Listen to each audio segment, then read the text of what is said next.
Ahead on NCBA's Cattleman to Cattleman. On this week's special live edition of NCBA's Cattleman to Cattleman, animal traceability. Industry experts respond to your questions. NCBA's Cattleman to Cattleman Live starts right now. And now, a live edition of NCBA's Cattleman to Cattleman with host Kevin Oxner.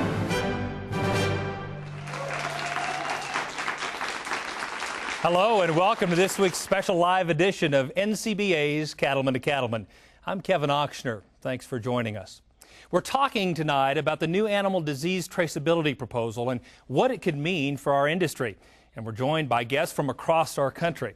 Let's welcome Bill Donald, President of National Cattlemen's Beef Association and Montana Rancher. Colin Woodall, he's the Vice President of Government Affairs for NCBA. Dan Hallstrom, the Senior Vice President of Global Marketing with U.S. Meat Export Federation. We have Leanne Saunders, the President of IMI Global. And finally, Mark Gustafson, representing the international business with JBS Swift. Folks, thanks so much for joining us on our show tonight. Thank you, Kevin. And these industry experts are ready to take your calls on the animal disease traceability proposal. Give us a call now at 1-888-824-6688 or email your question to C2C@beef.org. Let's begin by getting some initial thoughts from our panelists, and I guess I'd like to start, first of all, Bill, with you. Give us your perspective on this traceability proposal. Well, there's a couple components here that I think are important. On our ranch, we age and source verify our cattle. That's for marketing purposes. That doesn't have anything to do with this traceback proposal from APHIS. The traceback proposal is about disease traceability. Can we trace animals back that become sick? You know, I live just north of Yellowstone National Park, which is the last reservoir of brucellosis in the country. And we've had outbreaks of brucellosis in all 3 states surrounding the park. That showed me pretty quickly that it's important that we have some sort of a accurate, detailed traceability mechanism in place. That's what this new ADT is going to do. Very good. Colin, NCBA has been actively engaged in this discussion. What's NCBA's position on this? For several years now, NCBA's members have really debated this whole issue of animal identification and now animal disease traceability. And we've really seen a change in people wanting to adopt this and accept this. But I think the reason why is because it was a real focus on the traceability of diseased animals. The one thing that we were trying to caution people on is that this is not a food safety tool, nor does it really prevent animal disease. It just allows us to better respond. That's a great reminder. Dan, give us your perspective from an international viewpoint. Well, the U.S. Meat Export Federation is involved in the maximizing of the volume and value of beef products globally. And USMEF has a reach out to more than 80 countries around the world where we sell our beef products every year. And one of our main focuses is focusing on those issues that could increase or decrease the profitability and the value that goes into the beef animal. And traceability is definitely one of those issues that is also an impact on the marketing side as well as the access side. Very good. Leanne, your company provides traceability services and has done that for cattlemen for some time. What's your read? You know, we believe strongly in animal identification and traceability systems, and like you said, Kevin, have been involved for the last 16 years in helping the industry put in place these systems, primarily for voluntary market-driven initiatives, whether it's the international markets that Dan alluded to, the systems that Bill talked about. It's putting in place those systems needed to preserve certain traits all the way through the supply system. I think it's a very complex issue for the industry, and when we're talking about ADT, as Bill said, that's specific to disease traceability. And then when you're talking about it from a marketing perspective, there's needs on that side as well. So it's very complex for our industry. Very good. We'll look forward to some more discussion about that. From your perspective, Mark, you sell beef to retail and food service customers around the globe. What's your read? Well, you know, the traceability programs have been around for a long time, and most every market we sell into has some traceability program. A lot of our competition has traceability programs. And I think it's important to differentiate between the food safety aspect and the animal health aspect and the commercial aspect. And in foreign markets, traceability is something that's required. Some countries, most customers want it, most customers ask for it, and so it's something that the industry in the United States has to deal with. We've already prompted some questions on my behalf, and we're excited to take questions about traceability from you. Give us a call at 1-888-824-6688, or you can email us at C2C@beef.org. Now, also tonight, I'm asking you to join me and thousands of other cattlemen and women across the United States as a member of the National Cattlemen's Beef Association. And right now, reporter Kendall Frazier is learning more about what that means. Hey there, Kendall. Hey, thank you, Kevin. I'm with Forrest Roberts, who's the CEO of the National Cattlemen's Beef Association. Forrest, what is the pulse of the industry?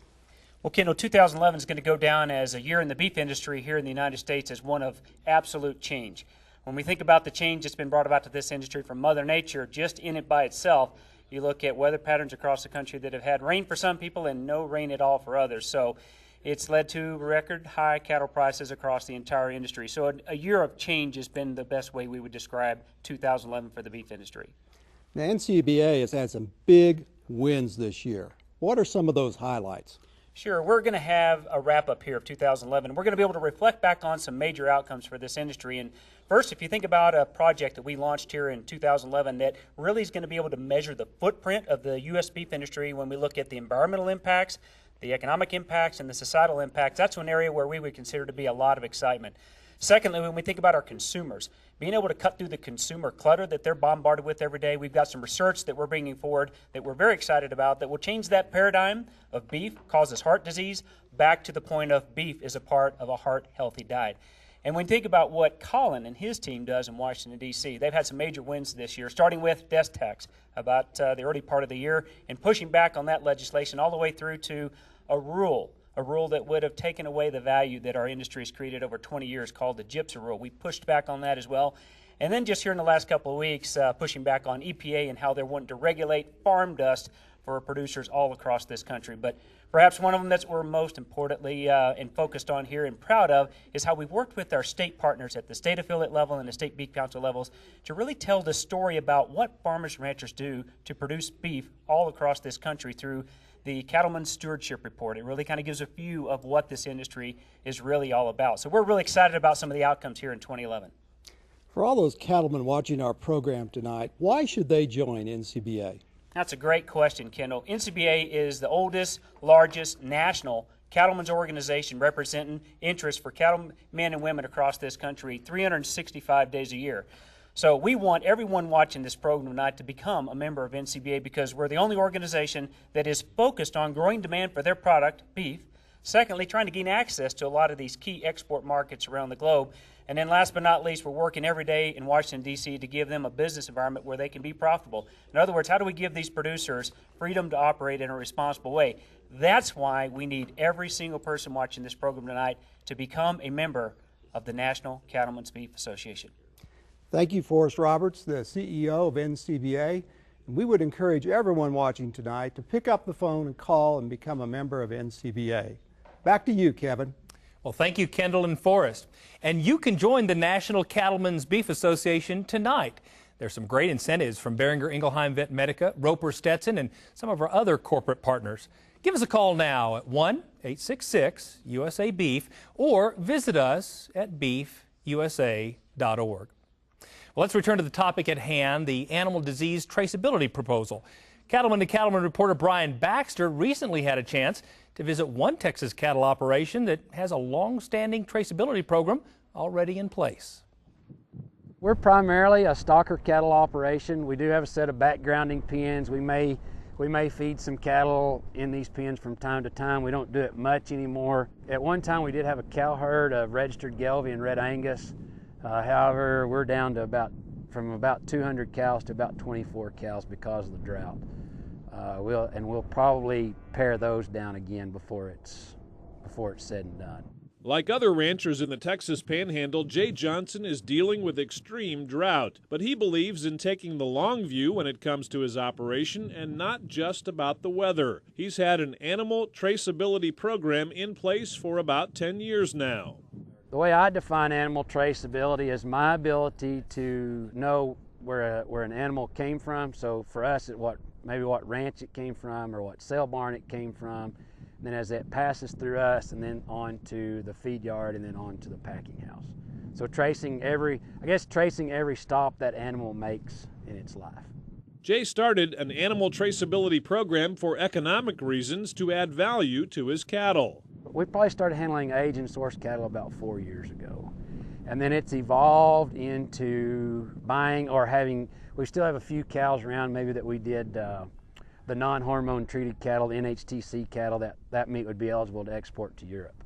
But he says there are other reasons why animal traceability is important. First one is from a disease standpoint. It's probably not if, but when we finally do have a disease outbreak that could be damaging to the industry, knowing where that animal has been along its lifetime, if we can trace back and limit the damage to our industry, I think that's important.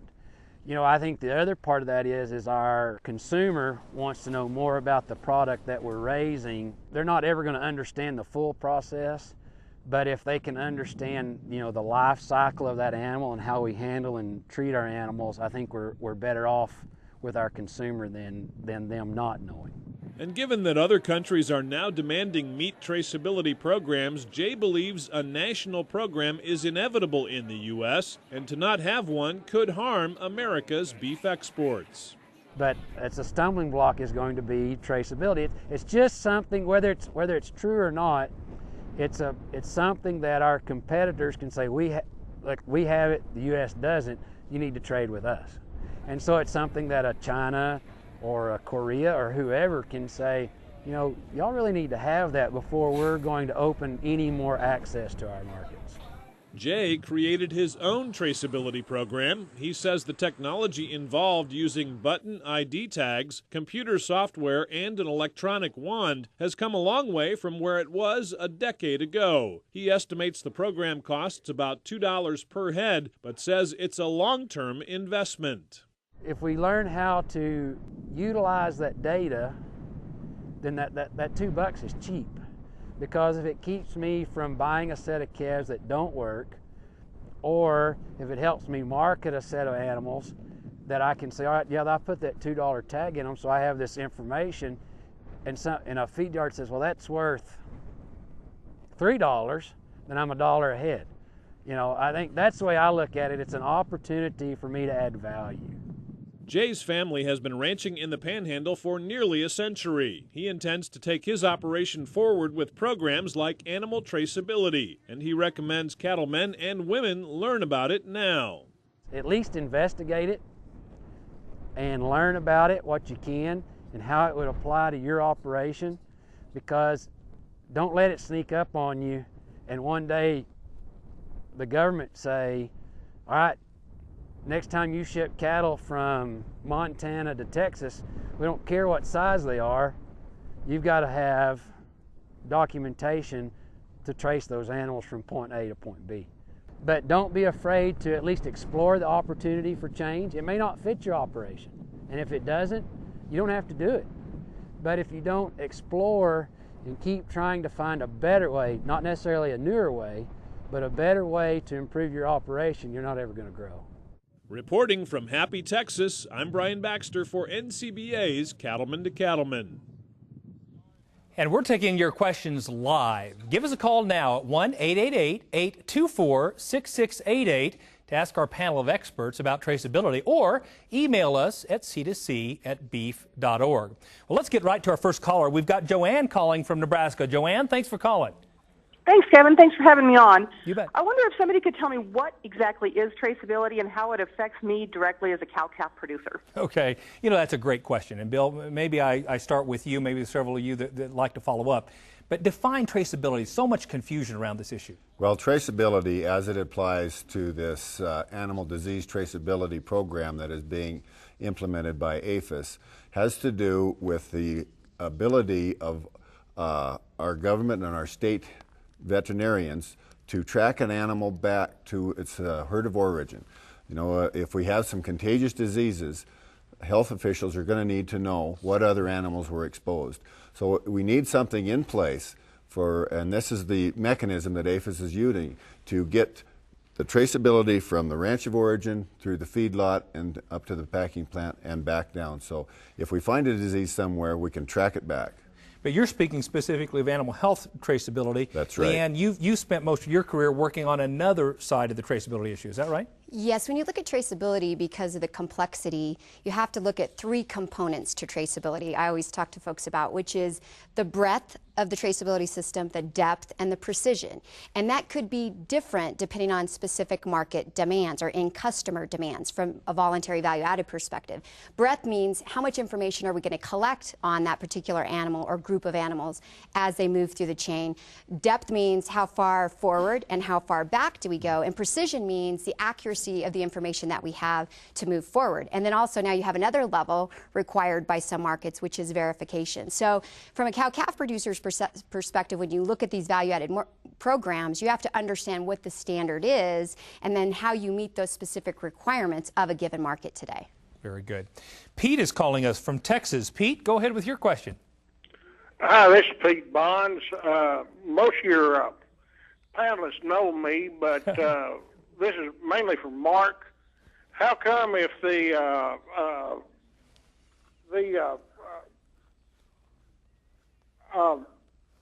value for the exported cattle are so great, how come we quit getting a premium up in the north and are still getting somewhat of a premium in the south?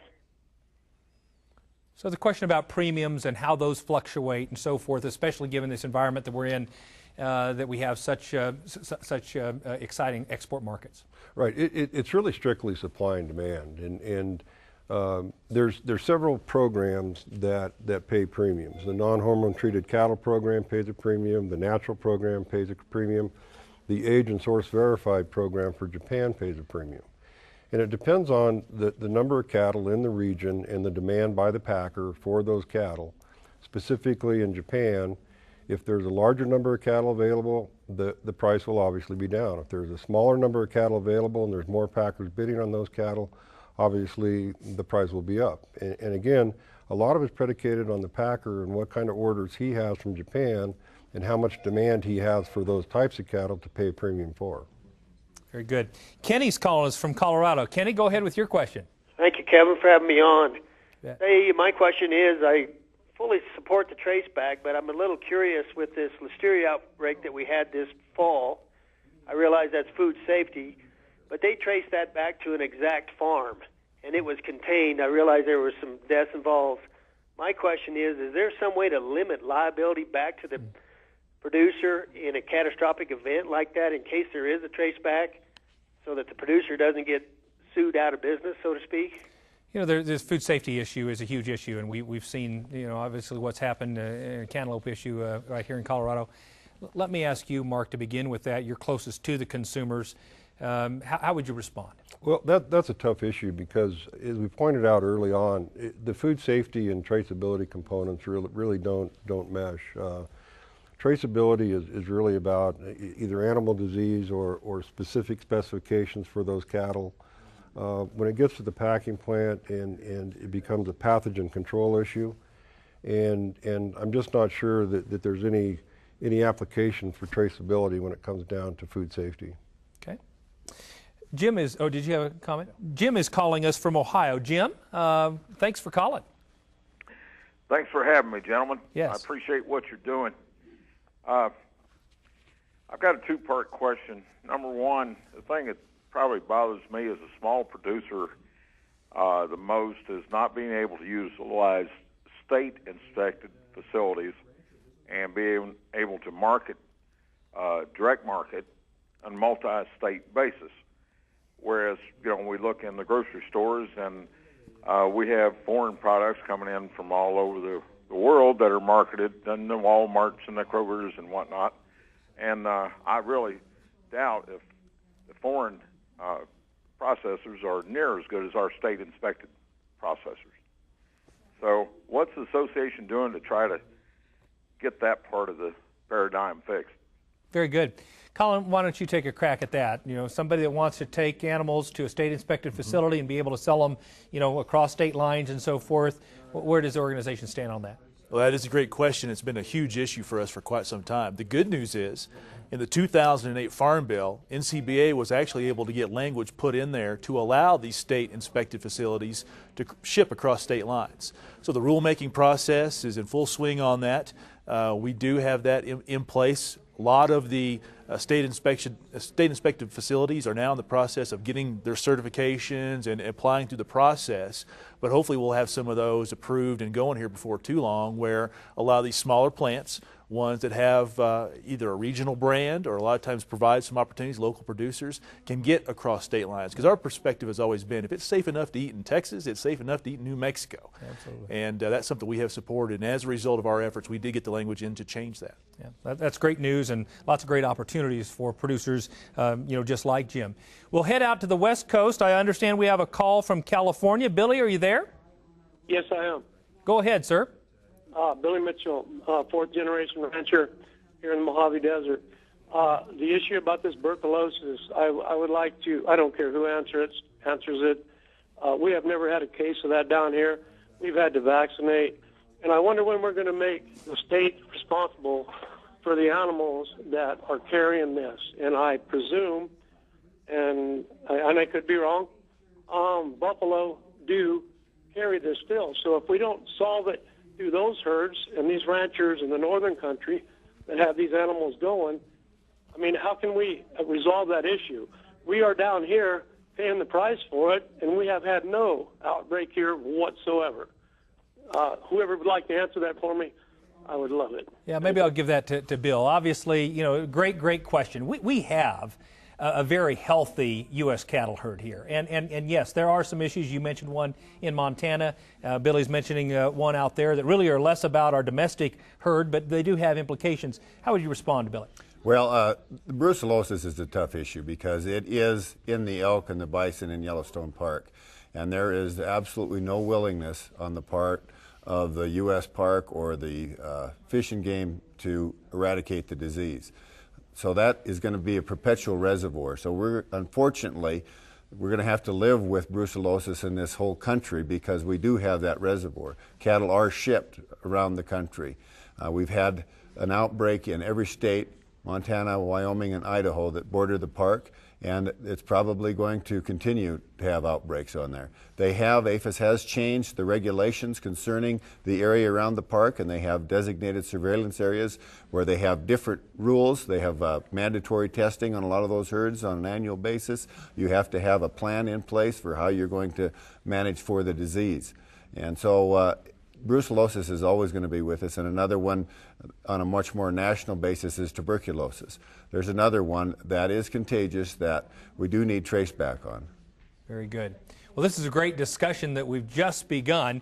Please keep those calls coming. Our panelists are answering your questions again at 1-888-824-6688. We're also accepting questions via email.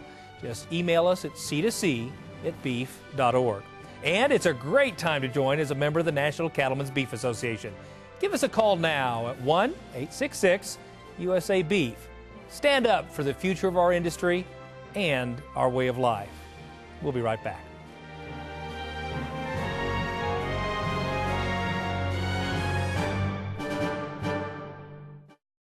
In that ring, buyers have an eye out for healthy, verified calves. Range Ready puts a document in hand, like a medical file for each animal, that lets buyers know what they're getting, and most importantly, what they're not. So, go on thinking your word carries all the weight. But in the sale barn, your proof is on this paper. Go on now. Take care of your cattle, and they'll take care of you. Hi there, I'm Joey. And I'm Rory, and welcome to our farm outside Nashville, Tennessee. When we go to work, whether it's on tour or here at home, we wear the West. That's right. Whether it's that perfect snap shirt or that perfect pair of boots, when you wear Roper, you wear the West. Learn more about us, Joey and Rory, and about Roper Western Wear at eroper.com. Telling the truth and being real and feeding my family a home-cooked meal, that's important to me. That's important to me. the garden and watching it grow.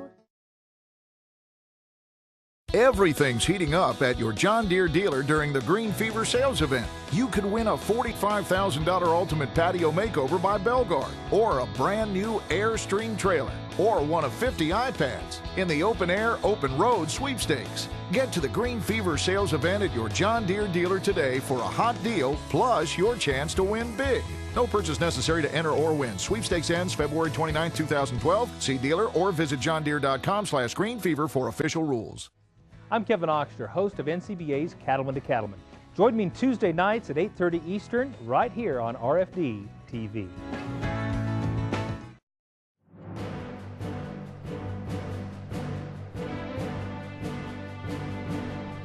Thanks for joining us for this special live edition of NCBA's Cattleman to Cattleman. Join our industry's premier organization tonight.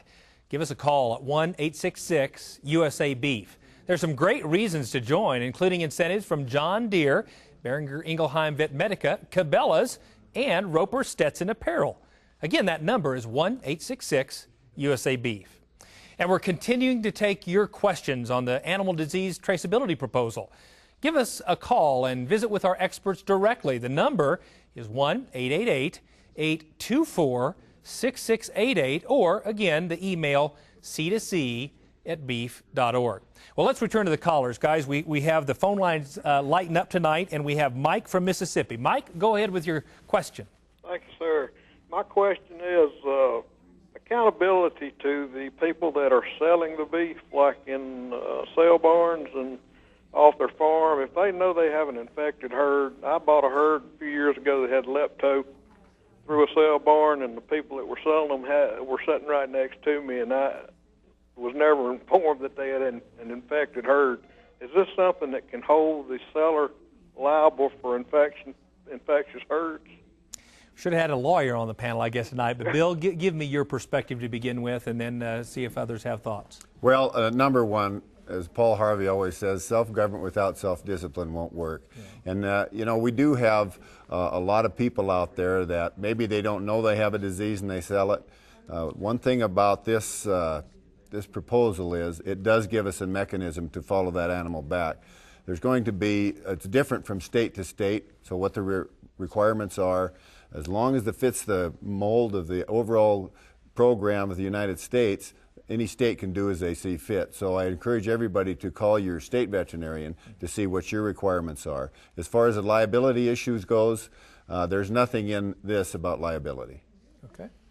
I would say the liability issue as a whole, I think, goes both ways. In this example, it's interesting on his position, buying those cattle from the guy right next to him, whereas an earlier caller had some concerns about what happens when a consumer gets sick. Would that provide the liability back on him if they trace it all the way back to the ranch? So I think there's two great examples of why we've really focused on this being all about animal disease traceability and trying to keep that producer liability away from it as much as possible. Yeah, very, very different than a couple of years ago. Al from Ohio has a call. Go ahead, Al. Yes, sir. My question is, I'm a private small producer up here in Northwest Ohio, and my cattle, my baby calves are sold basically the day they're born. I just feed them out. I have customers waiting. Would the traceability be of any benefit to me? So just to clarify, you're selling day-old calves, and your question is traceability, is there any value to you from a traceability standpoint? No, that's not quite the question. My question is, I feed my cattle the steers out, but there's never any that goes off the farm. I don't sell them. You're selling directly to consumer. That's correct. So here's a guy that's calving the cows right there. They never leave his place. He feeds them out, harvests them, and sells them directly to consumer. What is his? Go ahead, Colin. Well, I would say in regards to this particular proposal, the animal disease traceability proposal, he's not covered because it doesn't sound like any of his animals cross state lines. And that's a very important part of this system. If an animal does not cross a state line, it is not covered under this animal disease traceability proposal. Also, animals under 18 months of age currently are not covered. That's going to be in a later phase. So those are two things where he would not be covered on this, but on a marketing side, I think that's probably a different question depending on what exactly he's doing Yeah, let me follow up with that. But that 12-year-old cow that he sells, that somebody buys and then takes across state line to some sort of cow facility, that would be absolutely necessary. Yes. Over 18 months. If it's over 18 months and it crosses a state line, at that point in time, it's going to have to be identified under this animal disease traceability proposal. Very good. We'll head to Arkansas. Fred, are you on the line? Yes, sir. Thanks for calling. Yeah, I was interested in just exactly what are they calling a traceability program? Are they talking about having to have a vet come out and install the chips? Or are they talking like ear tags or what? Bill and Colin, you have gotten neck deep in this. Lots, and you've responded. I think Colin, NCBA has responded in the comment period. Give us some of the details about this program. When you look at this program, when it comes to the identification devices, we're really pushing for the bright tags. The bright tags are official means of identification. They're economical, and we think it goes in line with a lot of the programs that are already out there that producers utilize. That's really our focus. But we're also making sure that we have the use of as many devices or methods as possible.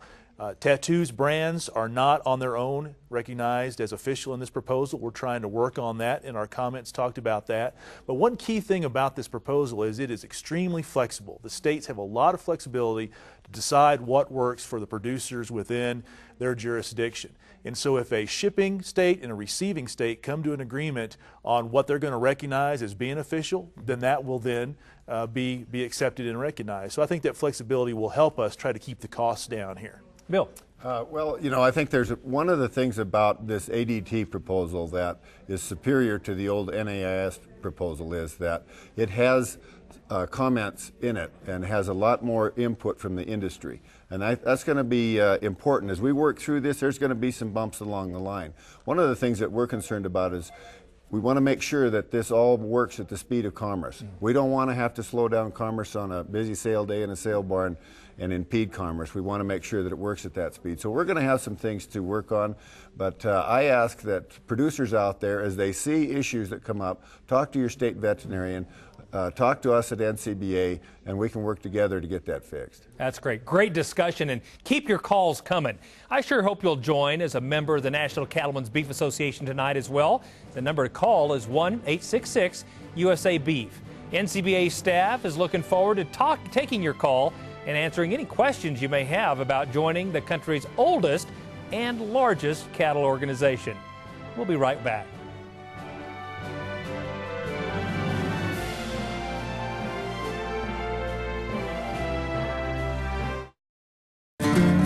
These days, more cattlemen choose Draxxin to fight BRD than any other brand. Here's why. It works. We have fewer repulls, and the ones that we do repull respond, and we have fewer chronics in the end. To retreat anything it's a lot more expensive than using Draxxin as a first time.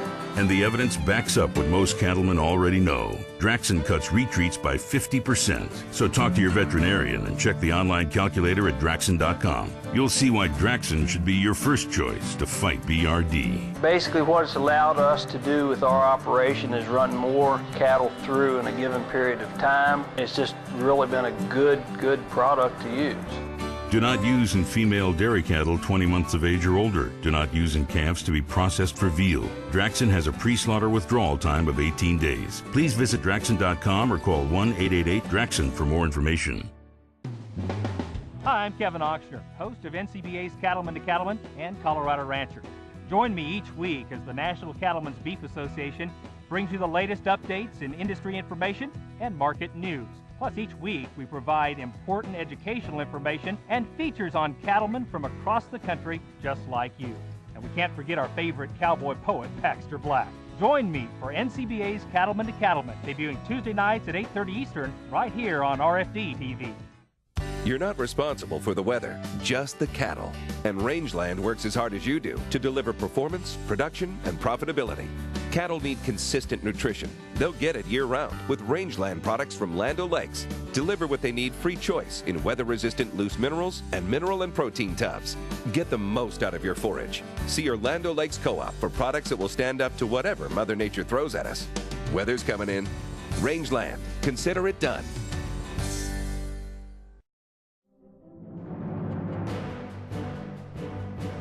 Traceability proposal. We're taking your questions at 1-888-824-6688, or you can email us again at c2c@beef.org.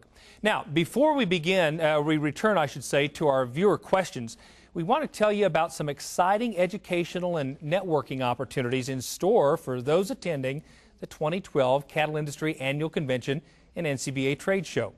Kendall, what can we look forward to at this year's NCBA convention? Thank you, Kevin. I'm with Kristen Torres of the NCBA convention staff. Kristen, when is the NCBA convention? The 2012 Cattle Industry Convention and Trade Show will be held February 1st through the 4th in Nashville, Tennessee. And what are some of the highlights of the program? Sure, we have a great highlight planned for the event. We have a great lineup of speakers. We have a whole lot of fun planned, including a honky-tonk party where we're going to be bringing downtown Nashville to the Grand Ole Opry. We're going to have a Grand Ole Opry event on Friday night with Josh Turner. And then we have the largest trade show for the cattle industry, featuring the latest products and services for anyone in the cattle business. Now, understand if cattlemen pick up the phone and join NCBA, they're eligible for some great discounts at this convention. That's right. If anyone joins between now and the convention, they'll receive $50 off their full registration, which includes a ticket to all of those great events that I mentioned earlier. Thank you, Kristen. And I would encourage all cattlemen to attend the Cattle Industry Convention in February in Nashville, Tennessee. Back to you, Kevin.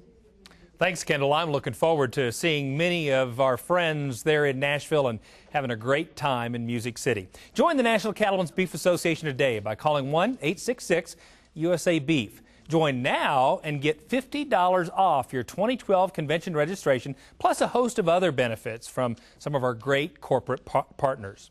Okay, well, let's return to our topic for this evening. We've been having so many great calls. I did want to take a couple of email questions, and Brandon had emailed us. He's emailing from North Carolina, said if Japan increases from 20 to 30 months, will age and source cattle still bring a premium? Similar to the question we had earlier in the show. Dan, why don't you take a crack at that? Thank you, Kevin. Yeah, I think the situation internationally, and I'm going to look at it globally first, is that if we look at the export side of things in this past year, over 15% of our beef production is being exported, and we're seeing a total value per head of over $200 a head attributable to exports. And one of the misnomers is that when you say 15% of the product is exported, it's not across the board. There's certain products, short ribs, short plates, beef livers, 75–80% of the products being exported that's attributable to that $200 a head. So it's all about value, as I mentioned earlier, and maximizing the value. So if you look at the traceability issue at hand here, especially in phase 2 of the proposed rule, it has a definite impact globally. And that's where Japan comes in with a 20-month and down program that's currently on the books, the NHTC program for Europe, non-hormone treated cattle. These are programs that work today in adding value. They're a mini form of traceability, so to speak. And as far as going from 20 months to 30 months, we do believe that there's impact there for a premium, where we will still add value. If you look at this whole traceability issue globally, we recently completed a study MEF did with Kansas State, Colorado State, and Montana State that determined that we are a little bit behind as it relates to traceability vis-a-vis our international competitors. And one that stands out is Australia has done a wonderful job of marketing the fact that they do have traceability in Australia. So these are the sorts of things we're up against. Yeah. But to answer the caller's questions, we definitely see value even at 20 to 30 months. That's great. Carrie's calling us from Ohio. Let me go straight to Carrie. Go ahead. Hi. I have a question as far as I know the Cattle Association has been very verbal in the slaughter of America's horses, and there was just recently some funds put back in for meat inspection. And I'm wondering how would your organization, how would they do a trace back for the slaughter horses? Do you have any idea on that, or like a premise ID for that? Or Colin, do you have any thoughts around that? I have to be honest with you, I have not looked at the horse side of it. Really have been focused on what it does with cattle. But her point about getting the funding restored for horse processing inspection in this country was a huge victory for our industry and our association. I think will go a long way in helping alleviate a lot of the pain and suffering that we're seeing from horses that are being abandoned right now. Yeah, no doubt. Let's go to the Northwest. We have an Idaho caller. Pat, go ahead with your call. Yes. My question is, when that animal's harvested, what happens to that ID tag, and what's preventing the harvester from, if that animal was a low quality, taking that tag and putting it on a higher quality animal? Okay, so let me clarify. So goes to the packing house, and your question is, what prevents that packer from taking a tag from a higher quality animal and putting it on a lower, attributing it to vice versa? Vice versa. What happens to that tag when that animal's harvested? Okay. Mark, what happens to that tag? What happens when that tag comes in, we are mandated to read it. And we have to read it if it's a dangle tag, if it's an RFID tag, whatever tag comes in from that producer, we would read that tag and we would transfer that information directly to the carcass.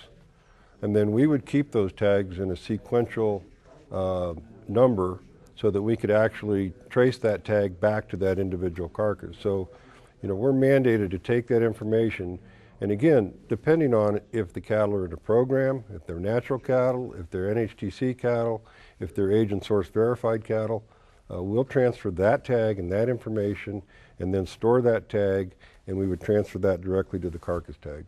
Okay. Very good. Melvin is calling from Arizona. Melvin, what's your question? Melvin, you're there? Maybe not. Well, let's go to another one of our email questions. Ellen, I guess, from Wisconsin, asked the question about what does traceability do broadly for the export market. Mark, I'd turn that back to you. Well, traceability is probably been in the export market the longest. That's probably where it really started. And every country has some type of a traceability program. Korea's got a traceability program. Japan's got a traceability program. Japan's program is very important now with all of the catastrophe and the nuclear issues and things like that. So consumers in these countries have an ear for the traceability program. They may not be able to fully define it, but they know that traceability means something to them as far as their animal health and as far as the food that they eat. Plus, we see more people in international markets that want to know where their food's produced and where it comes from. And really, we have to have some kind of traceability program to do that. Very good. Josh is calling us from Kansas. Josh, what's your question tonight? Yes, thanks for taking my call. My question is, without making it mandatory, how are you going to implement this? ADT is a animal disease. It's not to sell meat. I mean, I own a livestock market, and I mean, I can't get these people to cut their bulls. How am I going to get them to put an ear tag in their ear? It's a great question. Bill, we have an industry with, 700 and some thousand producers, an average cow herd size of 30 and 40. How do you make people do this without it being mandatory? Well, it all goes down to each local state, and I think that's one of the components of this. It's extremely important. It isn't a top-down system from the government going down to everybody. It's work within each state, and that's really the key component, is involving the state veterinarian and making sure that they have a program in place that is going to be workable. And Colin, it begin. If I understand correctly, this is a phased-in program. This is step one, and so they're starting with over 18-month-old cattle, only cattle traveling interstate. Give us some perspective. It's not a snap your fingers and we're done sort of deal, right? Exactly, because the concern was if this was a snap your fingers and have the entire program in place, that we would have a lot of pushback. There's still a lot of producers in this country that don't want to have anything to do with this system. And when they see the government attached to it, that makes them even more leery. So this phase-in approach we think is really good. What we learn in this first phase, with everything over 18 months of age that's crossing state lines, will help us make phase 2 even more successful. And once we can show the benefit of that, I think we'll see the market really start to drive this. And that's really the best case scenario, and is where NCBA has been. Let's let the market drive this adoption and acceptance across the board.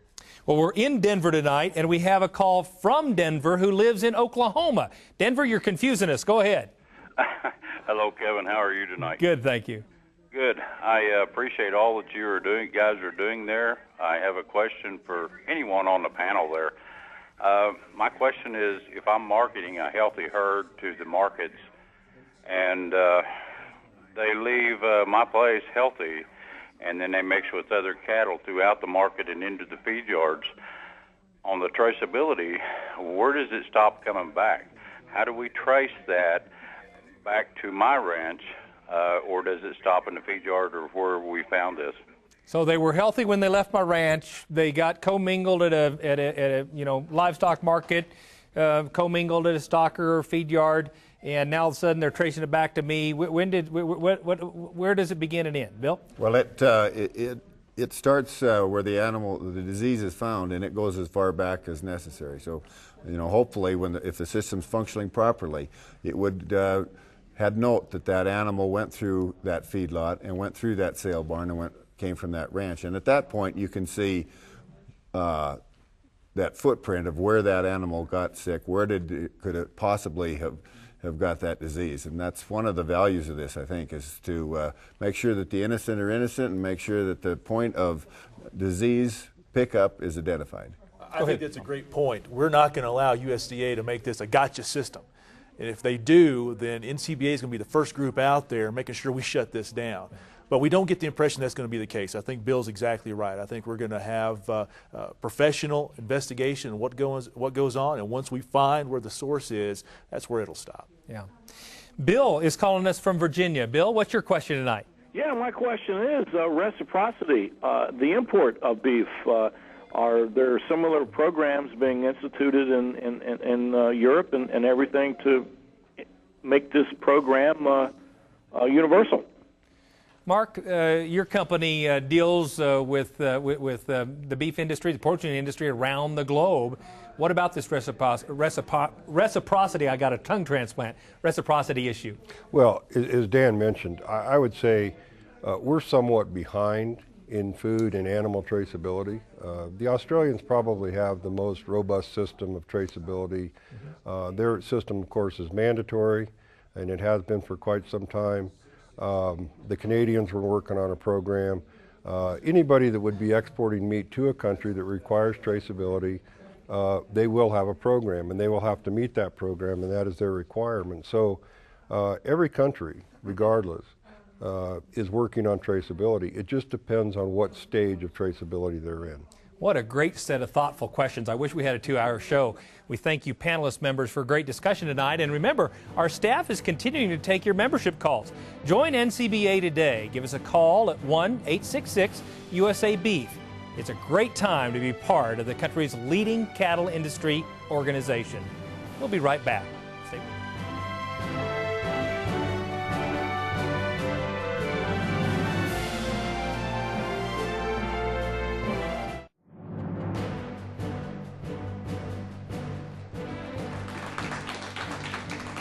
Welcome back.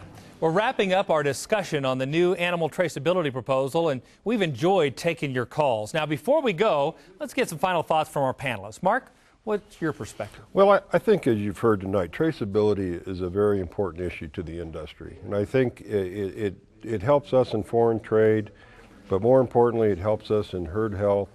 And I think it's something that everybody in the industry needs to get together. There's technology out there. It's the right thing to do. And I think working together, we can build a pretty good system. Very good. Leanne, what would you add? I agree completely with Mark that we have to work together to put these systems in place for a variety of reasons, to help meet the demands of our domestic customer, for animal disease traceback purposes, for the international markets that we have to preserve. We need to work together to put these effective systems in place and make sure the systems we're doing today for these verification programs around the world, which I'd put up against any country, are acknowledged in the ADT ruling as well. Very good. What would you share, Dan? Well, I would agree with both of these folks, but on the international side, I'd say it's like playing football. You have an offense and a defense. On the offensive side, we can be aggressive. We can get premiums for some of these marketing programs, whether it's NHTC or Japan, or a lot of countries would be examples. Yeah. But it's also a defensive mode. because we have a very aggressive international competition out there that is pursuing traceability, and if we don't keep up with that, we run the risk of losing out on some of that premium. Colin, you and your team have been engaged in this discussion for a long time. What would you offer? Well, as you can see from the conversation tonight, this is a very complex issue, and that's why the NCBA team is in Washington, D.C.